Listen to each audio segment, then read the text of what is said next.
Mabongisi mamibeko misato ya mbongwana na magistrature mazalaki kati na matata na likitali ya mbulamatari lobi loleki ndenge mokope na commission politique administrative pe justice ya Assemblée nationale simana mobulu mobimaki mikolomike na mboka.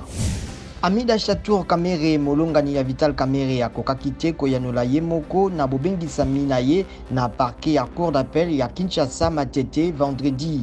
Basambeli baye bayebisi ete azalaki nzoto kolongono te. Nzokande basambeli ba Vital Kamere basili basengi na bazuzi kotala lisusu bosambisami bwa mosungi pe mokambi ya kala ya ndako ya misala ya président Félix Tshisekedi. Kamere akatemela maki mposo moleki mibu tukumi bale misala makasi bakisa mibu zomi miabopekisami bwa makoki ma politiki. Ekolo Congo démocratique esali makasi mingi na bitumba na mombongo ya bato to traite de personnes. Ambassade des États-Unis eyebisi ete yango ememi RDC na molongo mwa mibale na rapport etalaka makambo maye. Mbano na yango ezali ete boyokani na États-Unis bokoki kosala masika na makambo manso. Isabel dos Santos apameli bobimisami bwankasa ya kosenga bulukami bwaye na mokili mobimba pona kokangama.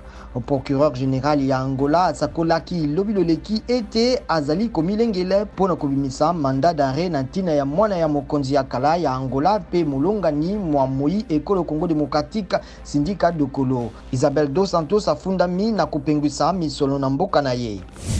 Président ya Tchad Idriss Déby Itno azwi mpete ya maréchal ya mampinga ya ekolo na ye.